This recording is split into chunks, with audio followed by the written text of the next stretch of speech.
Hello friends, I am doctor PK Pal. Welcome to my channel. চলুন অন্যভাবে চিন্তা করি, জীবনটাকে পাল্টে ফেলি। তো ফ্রেন্ড, আজকে আমি আপনাদের জন্য যে বইটা পড়তে বসেছি তার নাম হচ্ছে ইকিগাই। তো ফ্রেন্ড, এই বইটা শোনার আগে বলবো যে যারা এই বইয়ের প্রথম অধ্যায়গুলি শোনেননি তাদের জন্য এই ভিডিও ডেসক্রিপশনে লিঙ্কগুলি দেওয়া থাকলো, সেখান থেকে আপনারা এই বইয়ের পূর্ববর্তী অধ্যায়গুলি শুনতে পারেন। তো চলুন শুরু করা যাক। অধ্যায় 6।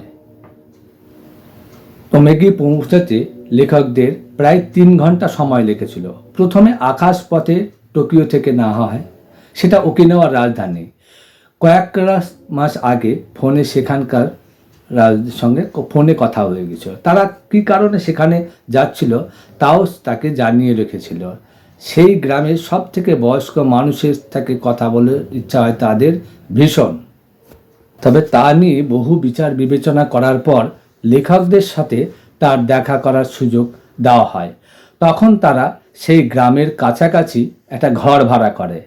এই বই শুরু করার পর প্রায় 1 বছর পরে লেখকদের মনে হয় সব থেকে বয়স্ক মানুষদের মধ্যে এসে উপস্থিত হয়েছেন তারা। লেখকদের মনে হয় সেখানেই যেন সময় আটকে আছে, কারণ সেখানকার লোকেরা আজ এখন এখানে নিয়ে বাঁচতে জানত। ওমেগিতে পৌঁছানো নাহার থেকে 2 ঘন্টা ভিড় বাস ঠেলে লেখকরা অপেক্ষাকৃত কম জনবসতিপূর্ণ এলাকায় এসে পৌঁছায়। লেখকরা যে রাস্তা দিয়ে যাচ্ছিলেন তার একদিকে ছিল সমুদ্র আর অপর দিকে ছিল ইয়াংবারু জঙ্গলে ভরা ঘাট। প্রায় 59 কিলোমিটার পথ অতিক্রম করার পর লেখকরা নাগে পৌঁছায়। এখানে ওকানাওয়া ওরিয়ান বিয়ার বানানো হয়। এই রাস্তা দিয়ে যাওয়ার সময় পাহাড়ের গায়ে ছোট্ট ছোট্ট ঘর ও দোকান দেখতে পাওয়া যায়। ছোট ছোট দোকান কাটিয়ে লেখকরা ওমেগি নগরপালিকাতে পৌঁছায়। সেখানে বাড়ি ঘরগুলির মধ্যে তেমন কোনো বিশেষত্ব নজর পড়েনি। তাদের যেখানে যাওয়ার ছিল তারা সেখানেই পৌঁছে যায়।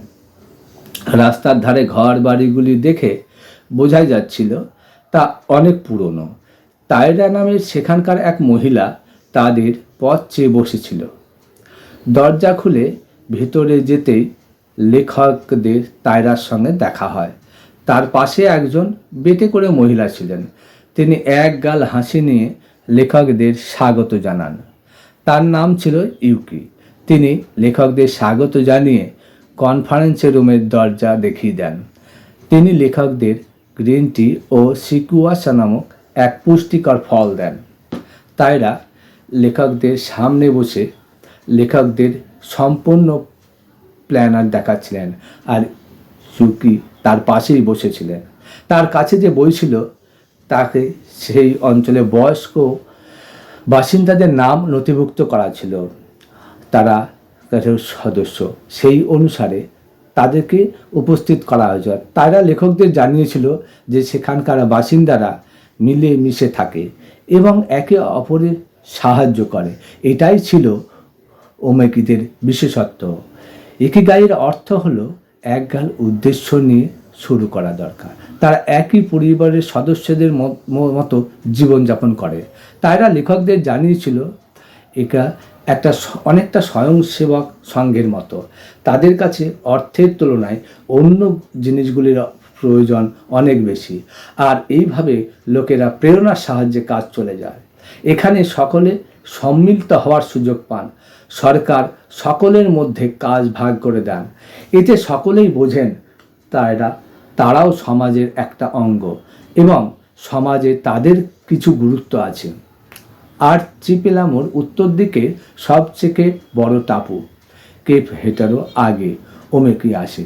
ওমেকি পাহাড় থেকে একসাথে পুরো ওমেকি শহরটা দেখা যায়। পাহাড়ের ওপর থেকে দেখলে খুব কম ঘরই চোখে পড়ে, কারণ বেশিরভাগ অংশটাই সবুজে ঘেরা। ওখানে প্রায় 3200 লোকের বাস। লেখকদের ওমেকির একটা ছোট্ট হোটেল থেকে খাবার খাওয়ার জন্য আমন্ত্রণ জানানো হয়। সেই হোটেলে পৌঁছে লেখকরা জানতে পারেন সেখানে মাত্র 3টি টেবিল সংরক্ষিত করে রাখা হয়েছে। নিজের গাড়ির কাছে গিয়ে ইউকি বলেন কোনো অসুবিধা নেই, আমরা চূড়ামিতে যাই, ওখানে নিশ্চয়ই খেয়ে নেব। 88 বছর বয়স হওয়া সত্ত্বেও তিনি খুব ভালো গাড়ি চালাতেন। সেই নিয়ে তার ভিতরে অহংকার ছিল। তার সাথে যে সহায়ক ছিল তার বয়স ছিল 99। তিনি সারাদিন লেখকদের সাথে থাকার প্রতিশ্রুতি দিয়েছিলেন। তাদের সঙ্গে তাল মিলিয়ে চলার জন্য লেখকদের অনেক সময়তেই গাড়ি দ্রুত চালাতে হয়, কিন্তু সেই রাস্তায় সেটা করাটা ততটা সহজ ছিল না। যাই হোক, শেষ পর্যন্ত লেখকরা জঙ্গলে অপর প্রান্তে পৌঁছে যায় এবং সেখানে খেতে বসে। ইউকি একটা চেয়ার টেনে বসেন আর বলেন, আমি হোটেলে খুব একটা খেতে আসি না, আমার একটা ছোট্ট বাগান আছে, সেখানে শাক সবজি হয়, আমি সেগুলিই খাই। আমার অনেক দিনের বন্ধু তানাকার কাছ থেকে সব সময় মাছ কিনি। হোটেলটা সমুদ্রের খুব কাছেই ছিল। স্টার ওয়ার্ল্ড ফিল্ডে যেমন টাকু দেখানো হয়েছিল, এখানকার দৃশ্যও ঠিক ছিল ঠিক সেই রকম। সেখানকার মেনু কার্ডে লেখা ছিল, আমরা গ্রামের বাগানে যে সবজি ও মৌসুমি ফল উৎপাদন করি তা দিয়েই স্লো ফুড তৈরি করা হয়। আমার মনে হয় খাদ্য আমাদের জীবনের এক গুরুত্বপূর্ণ অংশ। ইউকে হঠাৎই নিজের মনের কথা বলল। আসলে তিনি কথা বলতে ভালোবাসতেন। বিভিন্ন সংস্থার মুখ্য পদে কাজ করার দায়িত্ব ছিল ওনার উপর, তাই কথা বলার অভিজ্ঞতা ছিল তার। খাবার সঙ্গে দীর্ঘও কোনো সম্পর্ক আছে বলে আমার মনে হয় না। খাবার পর একটা মিষ্টির ছোট্ট টুকরো নিজের মুখে দিয়ে একে বলে, আসলে তো আপনি বলেন আজকের দিনটা কিভাবে কাটাচ্ছেন, জীবন কতটা অনুভব করছেন, তার উপরেই আপনার বেঁচে থাকাটা অনেকখানি নির্ভর করে। ওমেগিতে কোনো পানশালা ছিল না, সেখানে হোটেলের সংখ্যাও খুব কম। আমাদের এখানে খুশির সংজ্ঞাটা একটু আলাদা। আমাদের এখানে সামাজিক কেন্দ্রে লোকেরা একে অপরের সঙ্গে দেখা করে। শহরের চারপাশে ছোট্ট ছোট্ট গ্রাম আছে, সেই প্রত্যেকটা গ্রামে একজন করে প্রধান আছে। কলা, উৎসব, সামাজিক কার্য এবং দীর্ঘায়ু প্রভৃতি বিভাগের জন্য একজন করে প্রধান ব্যক্তি নিযুক্ত করা হয়। এখানকার মানুষরা দীর্ঘায়ু বিভাগের দিকে বিশেষ ধ্যান দেন। একটা ছোট্ট গ্রামে সামাজিক কেন্দ্র থেকে আমাদের আমন্ত্রণ জানানো হয়েছিল। জানবারু জঙ্গলের ভেতরে এক পুরনো ভবনে আমাদের যেতে বলা হয়। ওই জঙ্গলটা বুনাগয়ের জঙ্গল এমনিতেই গুরুত্বপূর্ণ ছিল। জানবারুর জঙ্গলে বুনাগয়া হলো এক ধরনের জীব যা জানবারু ও ওমেগি জঙ্গলের আশেপাশে শহরে থাকত। সেগুলিতে দেখতে অনেকটা ছোট্ট বাচ্চাদের মতো। তাদের চুল লম্বা ও লাল হয়। তারা জঙ্গলের বুজুমারু অর্থাৎ বট গাছেতে থাকতে ভালোবাসে। তারা সমুদ্রের ধারে গিয়ে মাছ ধরতেও ভালোবাসে। ওকিনাওয়া সম্পর্কে বলতে গেলে বুনাগয়া সম্পর্কে বলতেই হয়, কারণ এর অনেক বিষয় একসাথে যুক্ত। এরা খুব আনন্দে থাকে এবং আশাতীত কাজ করে। সেখানকার লোকেরা বলেন, বুনাগয়া পাহাড়, নদী, সমুদ্র, গাছ, পৃথিবী, হাওয়া এবং পশু পাখি পছন্দ করেন। আপনি যদি তাদের সঙ্গে বন্ধুত্ব করতে চান, তাহলেই সবার আগে আপনাকে প্রকৃতিকে ভালোবাসতে শিখতে হবে, তার সাথে একাত্ম হতে হবে, তা ব্যক্তও করতে হবে। লেখকরা সেই সামাজিক কেন্দ্রে পৌঁছে যায়। সেখানে প্রায় 20 জন সদস্য ছিলেন। তারা প্রত্যেকেই উষ্ণতার সাথে লেখকদের স্বাগত জানান। তাদের কাছ থেকেই জানতে পারেন লেখক সেই দলের সব থেকে ছোট্ট সদস্যের বয়স ছিল 83 বছর। টেবিলের পর গ্রিন টির কাপ সাজানো ছিল। সেখানে বসেই লেখকরা তাদের সাথে কথা বলেন। তারপর লেখকরা পাশের খোলা মাঠে যায়। সেখানে 3 জন ব্যক্তির জন্মদিনের পার্টির আয়োজন করা হয়েছিল। সেখানে একজন মহিলার বয়স ছিল 99 বছর, অপরজনের 98, আর বার্থডে বয়ের বয়স ছিল 89 বছর। 99 বছর বয়সের মহিলা ফুঁ দিয়ে মোমবাতি নেভায় এবং পার্টিতে উপস্থিত প্রত্যেক ব্যক্তিকে কৃতজ্ঞতা জানান। বাড়িতে তৈরি শিকুয়া তৈরির কেক কাটা হয়। 20-22 বছরের মানুষের জন্মদিনে পার্টিতে যেমন কেক কাটা হয়, এখানেও তেমন কাটা হয়েছিল। এটা লেখকদের প্রথম পার্টি ছিল ঠিকই, কিন্তু তারপর থেকে পার্টি আর শেষ হয় না। সেখানকার লোকেরা খুবই ভালো গান গাইত, লেখকরাও তাদের সঙ্গে পার্টিতে যায়, খাবার খায়। এইভাবে ধীরে ধীরে তারাও যেন তাদেরই একজন হয়ে এসেছেন। সেখানে যতদিন ছিলেন লেখকরা প্রতিদিন কোনো না কোনো অনুষ্ঠানে অংশগ্রহণ করেন। খুশির মধ্য দিয়ে জীবন কাটানো সামাজিক জীবনে অবিচ্ছেদ্য অঙ্গ। ওমেগির জীবনশৈলীতে বিভিন্ন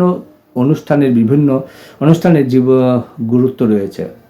সেখানকার বয়স্করা কেটবল বলে একটা খেলা খেলেন। লেখকদেরও তা দেখার জন্য তা আমন্ত্রণ জানানো হয়েছিল।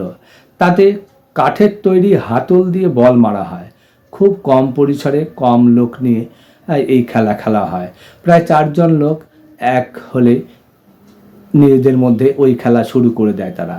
সেখানকার লোকেরা নিজেদের মধ্যে প্রতিযোগিতার আয়োজন করেন, কিন্তু কে সেই খেলার অংশ নিতে পারে তার জন্য বয়সের কোনো মাপকাঠি নির্ধারণ করা হয় না। লেখকেরাও সেই খেলায় অংশগ্রহণ করেন, কিন্তু দুর্ভাগ্যবশত 104 বছরের এক মহিলার কাছে তাদের পরাজিত হতে হয়। সেখানকার প্রতিটা মানুষ তাকে খেলার জন্য প্রেরণা দিচ্ছিলেন, আর দেখতে দেখতে তিনি লেখকদের মুখে হাসি গায়েব করে দেন। যারা গ্রামে বাস করেন তাদের খুশির জন্য খেলাধুলা, বিভিন্ন অনুষ্ঠান, সামাজিক নির্মলবন্ধনের সাহায্যে আধ্যাত্মিক বিকাশের দিকেও বিশেষ গুরুত্ব দেওয়া হয়। ওকিনাওয়ার ভগবান। ওকিনাওয়ার গুরুত্বপূর্ণ ধরন হলো রিজোকু সিক্তো।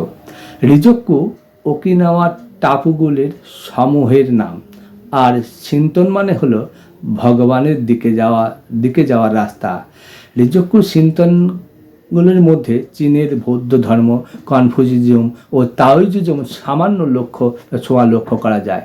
শিন্তয়িজম মনে করেন কিছু লোকেদের মধ্যে ঈশ্বরের চৈতন্য প্রাপ্ত করার ক্ষমতা থাকে, সেই সাথে গাছপালা, পশু পাখি, পাথর এবং প্রকৃতির বস্তুর মধ্যেও ঈশ্বরের চৈতন্য থাকে। মানুষের ওপর তার একটা প্রভাব পড়ে। প্রাচীনকাল থেকে চলে আসা এই ধর্মের এই অনুসারে এমনটা মনে করা হয় বেশ কিছু আত্মা মিলেমিশে এই বিশ্বের নির্মাণ করেছিলেন। এই চৈতন্য বনে, জঙ্গলে, গাছে ও পাহাড়ের মধ্যেও থাকে। শান্ত মনে ধার্মিক বিধির সাহায্যে আমরা পবিত্র পরিবেশে এই চৈতন্য আমন্ত্রণ করতে পারি। ওকিনাওয়াতে এমন বহু পবিত্র স্থান রয়েছে যা জঙ্গলে ঘেরা। তার মধ্যে 2টি গুরুত্বপূর্ণ মন্দিরও আছে। একটা হলো ওটাকি আর অপরটি ওগুঞ্জু। লেখকরা ওগুঞ্জু মন্দিরে গিয়েছিলেন। এটা ছোট্ট একটা মন্দির যার পাশ দিয়ে একটা ঝর্ণা বয়ে গিয়েছে। চারিদিকে উন্মুক্ত বাতাবরণের হাওয়া ও আলো খেলা করছে। এটাই সেখানকার বিশেষত্ব। ওটাকি মন্দিরটা পাথর দিয়ে তৈরি। ওখানকার মানুষরা সেখানে পুজো করতে আসেন। ওখানকার মানুষদের বিশ্বাস এই মন্দিরে আত্মারা বাস করেন। ওকিনাওয়ার ধর্মানুসারে মহিলাদের পুরুষদের থেকে বেশি সক্ষম বলে মনে করা হয়। 2টা এমন মহিলা যাদের সাহায্যে আত্মাদের সম্পর্ক করে তোলা যায়। জাপানে প্রতিদিন পুজো করা হয়। পরিবারের সব থেকে বড় ছেলে বাড়ির ছোট্ট একটা ঘরে বা মন্দিরে বসে এই পূর্বপুরুষদের পুজো করেন। মাবুই। প্রতিটা মানুষের মধ্যেই ঈশ্বরের অংশ বা মাবুই থাকে। এটাই চৈতন্যের অংশ বা আমাদের জীবনের প্রকৃত স্রোত। এই চৈতন্য অমর এবং আমাদের অস্তিত্বের প্রকৃত পরিচয়। কখনো কখনো এমনটাও দেখা যায় কোনো মৃত মানুষের আত্মা জীবিত মানুষের আত্মার সাথে আটকে যায়। বিশেষ করে কেউ যদি কম বয়সে মারা যান, তাহলে সহজে তার আত্মা এই মর্তলোক ত্যাগ করতে চায় না।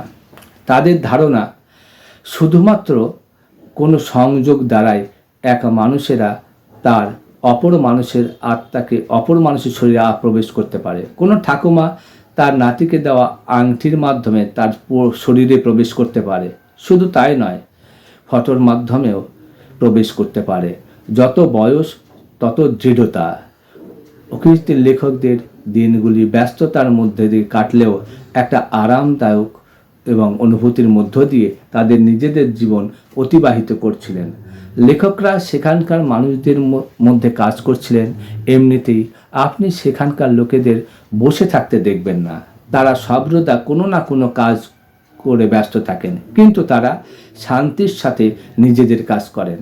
তাই তা কারোর মধ্যেই মানসিক চাপ লক্ষ্য করা যায় না। তারা নিজেদের ইকিগাই অনুসারে কাজ করেন, কিন্তু কখনোই কোনো বিষয় তাড়াহুড়ো করে না। শীঘ্র করতেই হবে এমন ভাব তাদের মধ্যে দেখা যায় না।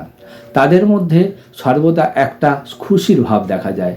তারা 200 বছর টানা একটা সিদ্ধান্তের কাজ করে।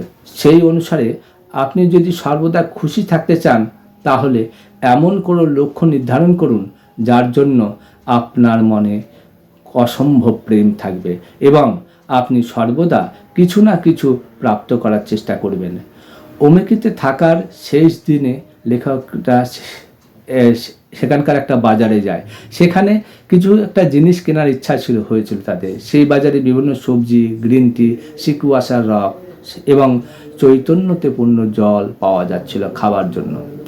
সেই বোতলগুলিতে লেখা ছিল, দীর্ঘায়ু লাভের জন্য পান করুন। তারা সেই বোতল কেনে এবং সমুদ্রের দিকে তাকিয়ে এই আশা নিয়ে জল পান করেন যে তারাও দীর্ঘায়ু লাভ করতে সক্ষম হোক এবং নিজেদের ইকিগাই খুঁজে পাক। তারপর লেখকরা বুনোগাওয়ায় ছবি নেয় এবং সেখানে লেখা বিভিন্ন বার্তাগুলিকে পড়তে থাকে। 80 বছর বয়সেও আমি ছোট্টই ছিলাম। 90 হওয়ার পর যখন তোমার সঙ্গে দেখা করতে যাব, তখন আমাকে 100 বছর কাটানোর পরামর্শ দিও। বয়স এবং দৃঢ়তা। আপনার বয়স যতই বৃদ্ধি পাক না কেন, আপনার কখনোই নিজের সন্তানদের উপর নির্ভর করবেন না। আপনি যদি দীর্ঘায়ু এবং সুস্থতার সন্ধান করেন, তাহলে আমাদের গ্রামে আপনাদের স্বাগত জানাচ্ছি। এখানে আপনি প্রকৃতির আশীর্বাদ লাভ করবেন। আমরা দুজনে মিলে দীর্ঘায়ু মানুষের সন্ধান করব। এটি লেখা ছিল 23 এপ্রিল 1993 সালে ওমেগির ফেডারেশন সিনিয়র সিটিজেন ক্লাব থেকে। তখন সেখানকার বয়স্ক মানুষদের কাছ থেকে তাদের দীর্ঘায়ুর রহস্য জানতে চায়, সেই সঙ্গে বিভিন্ন তত্ত্বজ্ঞান ও তাদের ইকিগাই সম্পর্কেও জানতে চেয়েছিলেন। লেখকরা তাদের জানাতে চেয়েছিলেন যে একটা ডকুমেন্টারি বানাতে চায়, সেই সাথে একটা বইও লেখা হবে যাতে এই সমস্ত বিষয় অন্তর্ভুক্ত করা হবে। চিন্তা করবেন না, দীর্ঘায়ু পেতে হলে সবার আগে চিন্তা ছাড়তে হবে। মনকে যুবক রাখতে হবে। মনের বয়স বৃদ্ধি করা যাবে না। মন খুলে হাসি মুখে সামনের লোককে স্বাগত জানান। আপনি যদি খোলা মুখে সকলের সঙ্গে কথা বলেন, তাহলে আপনার সামনে বিভিন্ন বয়সের লোকেরা আপনার সঙ্গে কথা বলার আগ্রহ দেখাবে। আপনি যদি নিজের ভিতরে ইচ্ছা দূর করতে চান, তাহলে মানুষের সাথে মিশুন, তাদের সাথে মন খুলে কথা বলুন। তাহলে আমি প্রতিদিন এই কাজটা করি। আমি কারোর সামনে গেলে তাকে প্রণাম জানিয়ে কথাবার্তা শুরু করি। বিদায় দেওয়ার আগে আবার দেখা করার প্রতিশ্রুতি দিই। বাড়ি ফিরে এসে নিজের বাগানে জল দিই। তারপরে দুপুর হলে নিজের বন্ধুদের সঙ্গে দেখা করতে যাই। আমরা একসঙ্গে হওয়ার চেষ্টা করি। আমরা একসঙ্গে হওয়ার জন্য বাহানা খুঁজি, কিন্তু দেখা হওয়ার পর আর কোনো সমস্যা নিয়ে আলোচনা করি না। একসাথে হই হুল্লোড় মজা করাই আমাদের সব থেকে ভালো উদ্দেশ্য। ভালো অভ্যাস। সকাল 6টায় উঠে নিজের বাগানে চলে যায়। সেখানে গিয়ে নিজের ফুলে থাকা সবজি ও ফলগুলো দেখে আমার খুব ভালো লাগে। বাগানে গিয়ে নিজের হাতে লাগানো কমলালেবুগুলোকে দেখি এবং এইভাবে নিজের মনকে শান্তি প্রদান করি। 1 ঘন্টা নিজের বাগানে কাটানোর পর ঘরে ফিরে আসি ও জলখাবার খাই। আমি নিজের বাগানে নিজেই হাতে সবজি চাষ করি। সেখান থেকে যে সবজিগুলি পাই সেগুলি রান্না করে খাই। এটাই আমার ইকিগাই। বয়স হলেও কিভাবে নিজের বুদ্ধিকে তীক্ষ্ণ রাখবেন সেই কলা আপনার আঙুলেই আছে। আপনি যদি সর্বদা নিজেকে চালু রাখেন, অর্থাৎ সক্রিয় থাকেন, তাহলে আপনি অবশ্যই 100 বছর বাঁচবেন। আমি ঘড়িতে অ্যালার্ম দিয়ে শুই। ঠিক ভোর 4টার সময় ঘুম থেকে উঠি, তারপর কফি খেয়ে হালকা কিছু ব্যায়াম করি। ব্যায়াম আমাকে বেশ কিছুটা ঊর্জা দেয়। আমি সব খাই, কিন্তু পরিমাণে অল্প। আমার মনে হয় আমরা দীর্ঘায়ুর পিছনে এটা একটা বিরাট রহস্য। আমি খাবার সময় বিভিন্ন ধরনের খাবার খেতে পছন্দ করি। এতে বেশ মজাও লাগে। আপনি যদি কাজ করা বন্ধ করে দেন, তাহলে আপনার শরীর শেষ হয়ে যাবে। আমি প্রতিদিন ঘুম থেকে উঠি, শরীরে রোদ লাগাই। আমাদের সর্বদা নিজেদের পূর্বপুরুষদের স্মরণ করা উচিত। আমার সকাল শুরু হয় প্রার্থনা দিয়ে। আমি প্রতিদিনই ভোরবেলা ঘুম থেকে উঠি, সকালটা নিজের সবজি বাগানে কাটাই। সপ্তাহে অন্তত একবার বন্ধুদের সঙ্গে দেখা করি। আমি প্রতিদিন ব্যায়াম করি, হাঁটতে যাই। আমি প্রতিদিন কোনো রকম অবস্থা ছাড়াই পদ্ধতিতে ব্যায়াম করি। সবজি খাই। সবজি আপনাকে দীর্ঘ জীবন প্রদান করে। দীর্ঘ জীবনের জন্য 3টি জিনিস খুবই জরুরি: ব্যায়াম, ভালো খাবার ও বন্ধু পরিবার। দিনের খানিকটা সময় বন্ধুদের সঙ্গে কাটায়। বন্ধুদের সাথে থাকায় আমার ইকিগায়। আমরা প্রতিদিন দেখা করি, গল্পগুজব করি। আমার কাছে এটা খুবই গুরুত্বপূর্ণ বিষয়। আগামীকাল আবার তাদের সঙ্গে সেখানেই দেখা হবে, এটা ভাবলে আমার খুব ভালো লাগে। বন্ধু প্রতিবেশীর সাথে থাকতে আমি খুব ভালোবাসি। আমার পছন্দের লোকেদের সাথে কথা বলার সময় আমি খুব আনন্দ পাই। আর আমার মনে হয় এটা আমার দীর্ঘায়ুর অন্যতম রহস্য। আমি যখনই রাস্তা দিয়ে যাই, যখন স্কুলে যাওয়া বাচ্চাদের হ্যালো বলি এবং সেই সাথে আবার দেখা হবে কথাটা বলতে ভুলি না। যখন কাউকে গাড়িতে নিয়ে যেতে দেখি, তখন তাদের শুভেচ্ছা জানাই এবং তাদের বলি গাড়ি আস্তে চালাবেন। 7টা 20 থেকে 8টা পর্যন্ত বাড়ির বাইরে থাকি। সকলের সাথে দেখা করি। সবাই চলে যাওয়ার পর নিজে বাড়ি যায়। একসাথে গান গাওয়া ও চা পান করতে করতে প্রতিবেশীদের সাথে গল্প করা আমার মনে হয় আমার জীবনের সবথেকে ভালো মুহূর্ত। আমি প্রতিদিন সকাল 5টায় উঠি, সমুদ্রের ধারে হাঁটি, তারপর বন্ধুদের সাথে বসে চা খাই। বিভিন্ন মানুষের সাথে দেখা করা এবং তাদের সাথে বিভিন্ন স্থানে ঘুরতে যাওয়া আমার দীর্ঘায়ু প্রাপ্তির একটি বিশেষ রহস্য। আরামে বাঁচুন, আরামে চিন্তা দূরে সরিয়ে বাঁচুন। এটা দীর্ঘ জীবন লাভের অন্যতম রহস্য। আপনি যদি জীবনে তাড়াহুড়ো না করেন, তাহলে অবশ্যই দীর্ঘ জীবন লাভ করতে সক্ষম হবেন। আমি 20টা জিনিস বানাই, এটাই আমার জীবনের ইকিগাই। আমি সকাল সকাল ঘুম থেকে উঠে প্রার্থনা করি, তারপর ব্যায়াম করি, জল খাওয়ার করি।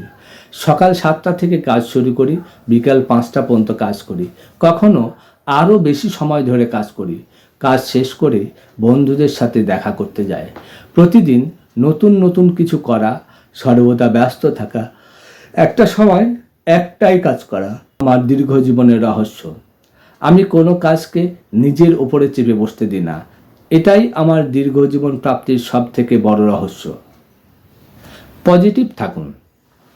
প্রতিদিন সকালে ঘুম থেকে ওঠার পর আমি নিজেকে বলি, আজকের দিনটা সুস্থভাবে দৃঢ়তার সাথে কাটাবো। আজকের দিনটা যতটা সম্ভব ব্যবহার করার চেষ্টা করব। আমার বয়স 98, কিন্তু আমি নিজেকে একজন যুবক হিসাবে মনে করি। জীবনে আমার অনেক কাজ করতে হবে। হাসুন, হাসা খুবই গুরুত্বপূর্ণ বিষয়। আমি যেখানেই যাই সেখানেই হাসি। 100 বছর বাঁচাই আমার জীবনের সবথেকে বড় লক্ষ্য ও প্রেরণা। অনেকের জীবনের সবথেকে গুরুত্বপূর্ণ বিষয় হলো সর্বদা খুশিতে থাকা। এই সমাজ আমাকে যা যা দিয়েছে, আমি সব কিছু তাকে ফিরিয়ে দিতে চাই। সেই কারণে যে কোনো সামাজিক কাজের জন্য নিজেকে প্রস্তুত রাখি। আমার গাড়ি সর্বদা বন্ধুদের জন্য প্রস্তুত থাকে। এর পিছনে কোনো রহস্য, বেঁচে থাকাই জীবনের সব থেকে বড় রহস্য। ওমেকির জীবনশৈলী। আমরা যাদের সাথে কথা বলছি তাদের সকলের কাছে সবজির বাগান, চা বাগান, আম ও সিকুয়াশার বাগান ছিল। প্রত্যেকে তাদের প্রতিবেশীর সাথে ভালো ব্যবহার করে, তাদের সাথে ঠিকমতো কথাবার্তা বলে ও প্রত্যেকে একে অপরের দেখাশোনা করে। প্রত্যেকেই একটা সংযমের মধ্যে জীবন কাটায়। তারা ছোট ছোট বিষয়কে উপভোগ করতে জানে। নাচ, গান ও সঙ্গীত তাদের জীবনের গুরুত্বপূর্ণ অঙ্গ। তাদের প্রত্যেকের জীবনে এক বা একাধিক উদ্দেশ্য আছে। তাদের কাছে ইকিগাই খুব স্পষ্ট ছিল। তারা কখনো চাপে থাকতো না। তারা নিজেদের সংস্কৃতি নিয়ে অহংকার বোধ করে। কাজ যতই ছোট হোক না কেন, তাদের জীবনের উৎসাহের কোনো ঘাটতি দেখা যায় না। এখানকার লোকেরা ইমারো অর্থাৎ একে অপরের সঙ্গে মিলেমিশে থাকতে ভালোবাসে। মাঠের কাজ হোক বা বাড়ি তৈরি, সব ক্ষেত্রেই তারা একে অপরকে সাহায্য করে। লেখকদের ওখান থেকে রওনা হওয়ার আগের দিন রাতে খাবার খাওয়ার সময় মিয়াগি লেখকদের বলেন, সকলে মিলে আপনার জন্য একটি ঘর তৈরি করেছি। সামনের বার আপনি যখন আসবেন তখন ওই ঘরে থাকতে পারবেন। তারা সর্বদা ব্যস্ত থাকে, কিন্তু ব্যস্ততার মধ্যেও কিভাবে আরামে থাকা যায় সেই কলাটা তাদের জানা আছে। কোনো বয়স্ক ব্যক্তি একা একটি বেঞ্চে বসে আছে, এমন দৃশ্য কোথাও চোখে পড়েনি। তারা সর্বদা ঘোরে, একে অপরের সঙ্গে কথা বলে, ফুটবল খেলে বা করাওকে গাইতে থাকে।